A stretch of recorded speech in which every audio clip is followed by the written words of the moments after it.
Assalamualaikum warahmatullahi wabarakatuh. Shalom. Salam damai sejahtera untuk kita semua. Om Swastiastu, Namo Buddhaya, salam kebajikan. Selamat datang kembali dalam channel Zimi Sendiri. Dan kali ini masih dengan 10 tips dalam mengikuti seleksi calon pegawai negeri sipil. Jangan menunggu hebat untuk memulai. Mari kita bersama-sama memulai untuk menjadi hebat. Kita intro dulu.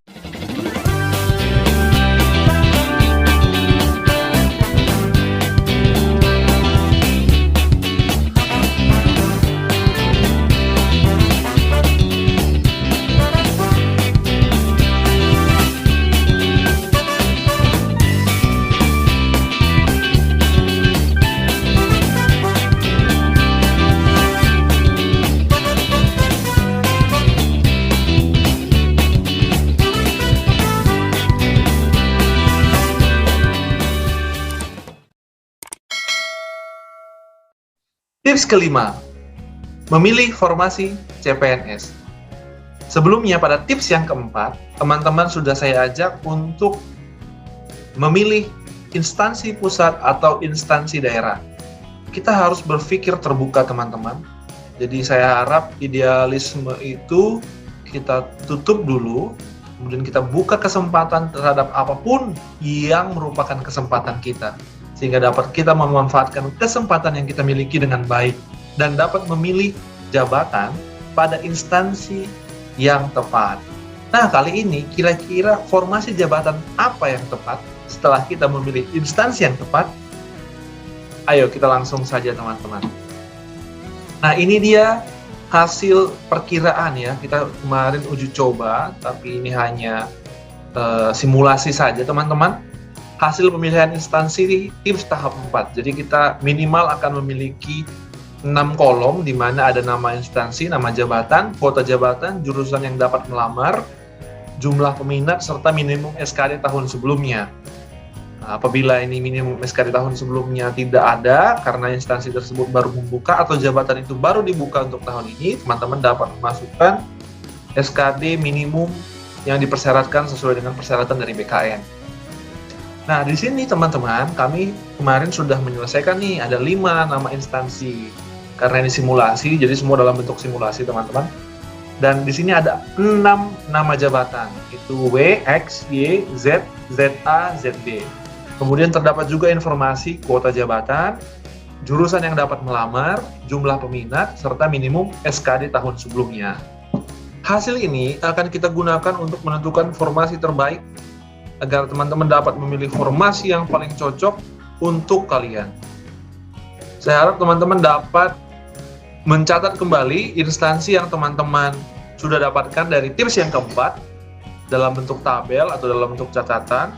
Kemudian informasi tersebut akan kita tambah dengan informasi-informasi yang akan kita kumpulkan saat ini. Mungkin dari hasil simulasi teman-teman atau hasil seleksi teman-teman mungkin saja mendapatkan 2 kemungkinan. Kemungkinan yang pertama, hanya ada satu formasi pada satu instansi yang teman-teman targetkan atau teman-teman dapat lamar. Nah, apabila hal itu terjadi, teman-teman fokus pada persyaratan instansi tersebut dan fokus pada bidang tes yang akan teman-teman hadapi ketika memilih jabatan tersebut. Namun, apabila teman-teman memiliki 2 atau lebih instansi yang dapat teman-teman lamar, teman-teman dapat melakukan seleksinya satu persatu. Teman-teman memilih satu instansi yang menurut teman-teman terbaik, peluangnya paling besar untuk teman-teman lamar, kemudian teman-teman perlakukan pada tahap berikutnya seperti tips pada kesempatan kali ini. Contohnya teman-teman, di sini kita ada nama instansi A, nama jabatan W dan X. Jadi situasinya di sini ada seseorang yang dapat melamar pada instansi A dan khususnya 2 jabatan ya teman-teman. Ada 2 jabatan yang mensyaratkan sesuai dengan jurusan beliau. Jabatan W dan X dan kuota jabatannya ada 10. Jurusan yang dapat melamar ada 3. Dari jumlah peminatnya sudah kita ranking yang ketiga. Dan minimum SKD tahun sebelumnya 325 totalnya teman-teman.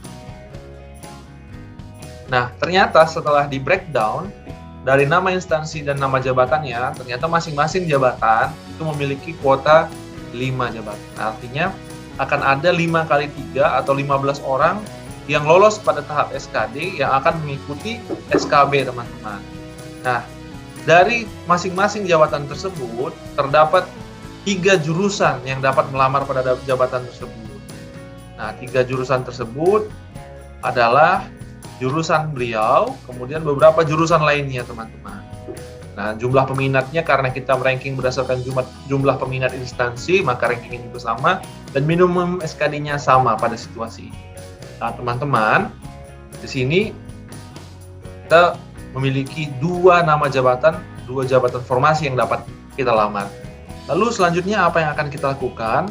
Teman-teman, pada poin yang kedua ini, setelah kita tadi yang pertama melist kembali hasil yang kita dapatkan pada tips yang keempat, poin kedua, teman-teman mencari informasi apakah formasi jabatan yang dibuka adalah jabatan fungsional pelaksana atau jabatan fungsional tertentu, teman-teman. Nah, terdapat perbedaan antara fungsional pelaksana dan fungsional tertentu. Perbedaan tersebut merupakan perbedaan yang sangat mendasar, teman-teman. Karena jabatan fungsional tertentu memiliki tugas pokok, uraian tugas pokok yang sangat detail, serta masing-masing tugas pokok tersebut ketika menghasilkan satu output yang nyata, maka pegawai dengan posisi jabatan fungsional tertentu tersebut akan mendapatkan nilai kredit. Sementara jabatan fungsional pelaksana umumnya dapat melakukan apapun sesuai dengan perintah, sesuai dengan surat tugas, dan tidak diukur berdasarkan jumlah output, diukur berdasarkan hasil kinerja saja, dan itu tidak mempengaruhi terhadap angka kredit dari seorang fungsional pelaksana, teman-teman. Nah, selain itu juga terdapat perbedaan yang mendasar juga dalam hal gaji dan tunjangan, teman-teman. Mungkin nanti di topik berikutnya akan saya bahas tentang perbedaan antara jabatan fungsional tertentu dan jabatan fungsional pelaksana, teman-teman. Nah, teman-teman dapat melakukan cek nih dari nama jabatan ini, misalnya nama jabatan yang W nih, nama jabatan yang W, misalnya ini dicek. Teman-teman dapat melakukan cek nama jabatan pada Permenpan nomor 41 tahun 2018 tentang nomenklatur jabatan pelaksana PNS. Nah, apabila jabatan W ini adalah jabatan pelaksana, setelah teman-teman cek, nah tentunya di sini sudah tersedia nih kolom pelaksana atau tertentu. Teman-teman tulis misalnya dia pelaksana atau dia tertentu. Nah, kemudian hal yang sama teman-teman cari pada X. Apabila tidak terdapat pada jabatan pada Permenpan 41 tahun 2018 tentang nomenklatur jabatan pelaksana PNS, kemungkinan besar itu merupakan jabatan fungsional tertentu. Teman-teman dapat melakukan cek dan verifikasi, dapat cek dari JDIH menpan.go.id di sini. Setelah teman-teman buka websitenya, akan ada pencarian kebijakan di bawah. Nah, kemudian teman-teman misalnya cari, mungkin untuk contohnya Arsiparis di sini, teman-teman ketikkan Arsiparis dan cari. Nah, kemudian teman-teman akan mendapatkan informasi di sini nih. Dari JDIH Kemenpan RB, jabatan fungsional Arsiparis. Nah, kemudian jabatan fungsional Arsiparis dan angka kreditnya ini diterbitkan 2009-2018 dan perubahan atas peraturan menteri tentang jabatan fungsional Arsiparis dan angka kreditnya tahun 2017. Nah, teman-teman bisa baca dan bisa melihat informasi tentang apa sih tugas jabatan fungsional Arsiparis, kemudian angka kreditnya. Inilah fungsinya, teman-teman masuk dan menggunakan JDIH Kemenpan RB, teman-teman. Nah, apabila itu jabatan pelaksana, teman-teman tidak perlu melakukan hal ini karena jabatan pelaksana umumnya uraian tugasnya pun sudah terdapat pada Permenpan RB nomor 41 yang sebelumnya. Setelah kita melakukan cek dan verifikasi terhadap jabatan yang kita targetkan nih dalam instansi tersebut, nah teman-teman di sini lanjutkan proses pemilihan formasi tips tahap yang keempatnya, teman-teman. Nah, teman-teman isi di sini misalnya W adalah pelaksana, X adalah tertentu. Nah, dari sini teman-teman kemudian harus mengetahui juga apa kekurangan dan kelebihan dari jabatan fungsional umum atau fungsional pelaksana dan jabatan fungsional tertentu. Nah, jabatan fungsional pelaksana umumnya memiliki lingkup tugas yang tidak spesifik dan dapat melaksanakan seluruh tugas sesuai dengan perintah dan tugas pimpinan. Nah, selain itu kelebihan jabatan pelaksana adalah golongan pangkat dan ruangnya itu naik tiap 4 tahun sekali, teman-teman. Jadi tidak perlu mengumpulkan angka kredit setiap 4 tahun. Teman-teman dapat mengurus kenaikan pangkat dan golongan ruangnya. Nah, sementara kekurangannya adalah tidak ada tunjangan jabatan, teman-teman. Jadi teman-teman hanya akan mendapatkan gaji, kemudian tunjangan kinerja, dan beberapa tunjangan lainnya yang bersifat umum, teman-teman. Apa yang berbeda dengan fungsional tertentu, teman-teman juga harus mengetahui apa kelebihan dan kekurangannya.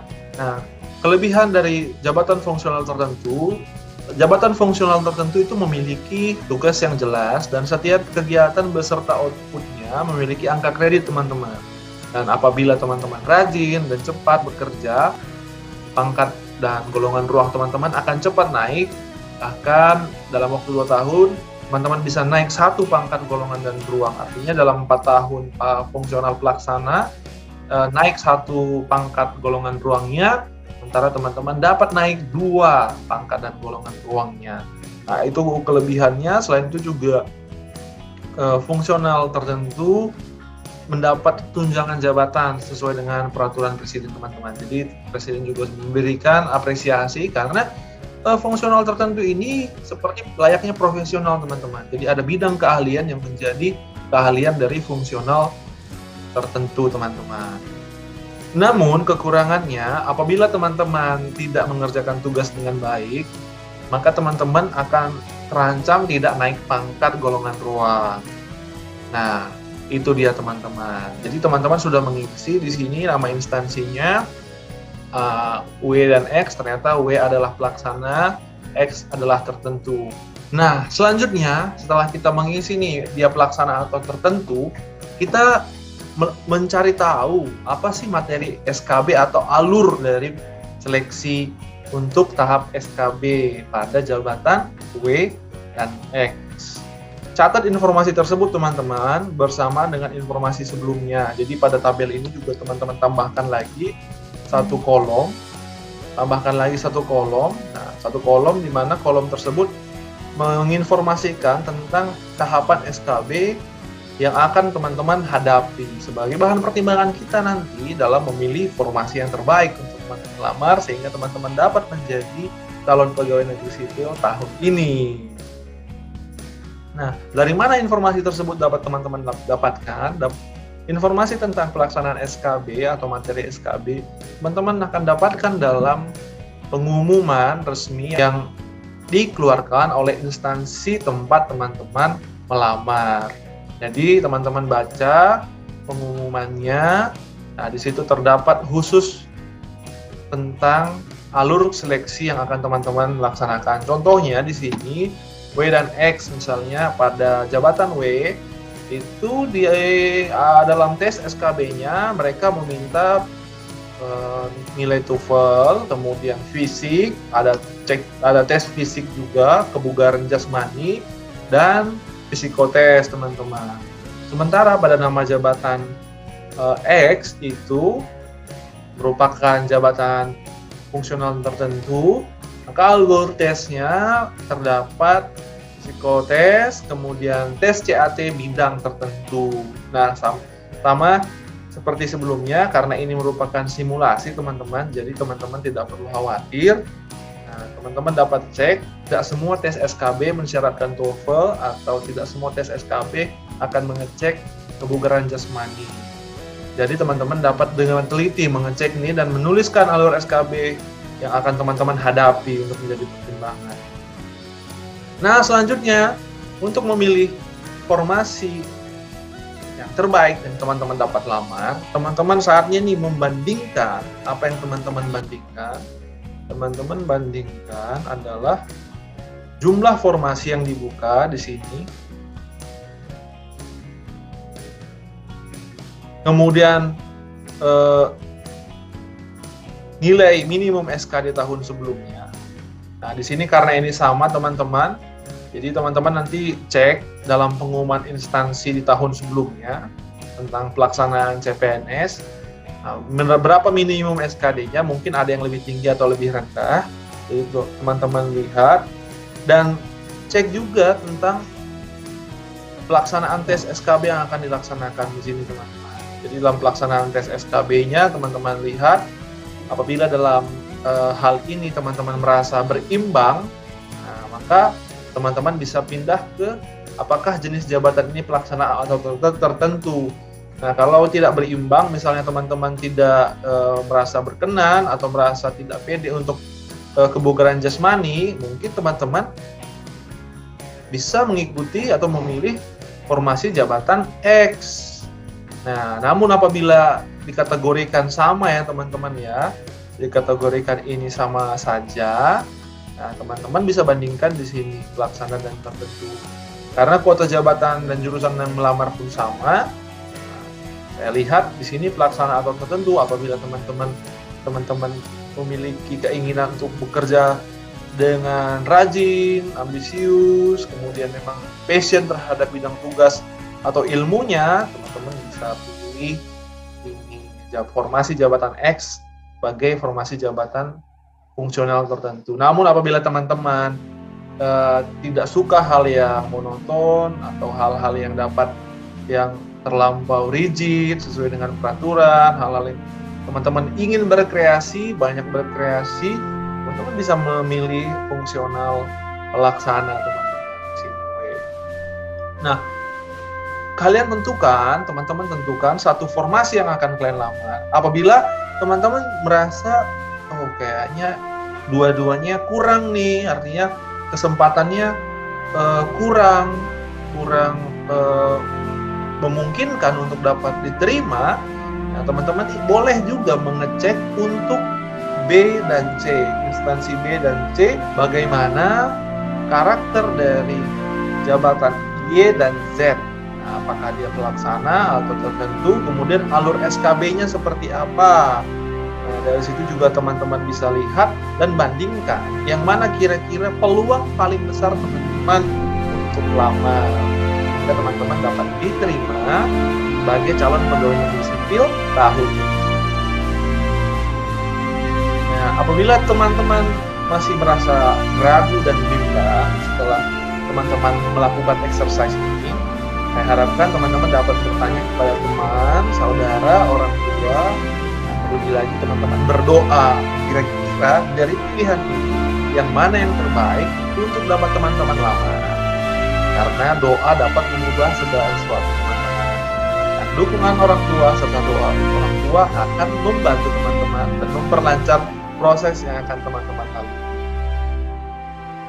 Ini dia tips ke-5, menentukan formasi terbaik dalam seleksi calon pegawai negeri sipil.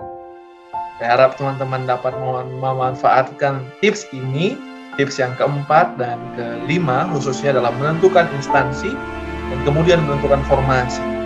Selanjutnya kita akan melanjutkan pada tips yang keenam. Maka daripada itu, teman-teman jangan lupa subscribe, like, dan komen video ini, serta share video ini kepada teman, saudara, keluarga, anak, atau pacar kalian sehingga mereka dapat siap memilih instansi, memilih jalur seleksi, menyiapkan berkas-berkas, dan menyesuaikan diri dengan persyaratan, serta memilih formasi terbaik supaya teman-teman dapat diterima dan lulus dalam seleksi calon pegawai negeri sipil tahun ini. Saya mendoakan kepada semua teman-teman yang menonton video ini dari awal sampai akhir, agar teman-teman dapat lolos dan lulus dalam seleksi calon pegawai negeri sipil tahun ini. Apabila teman-teman memiliki saran, masukan, dan pertanyaan, saya tunggu dalam kolom komentar. Nanti akan saya tanggapi di situ dan kita dapat berinteraksi lebih lanjut di situ. Terima kasih teman-teman. Dadah.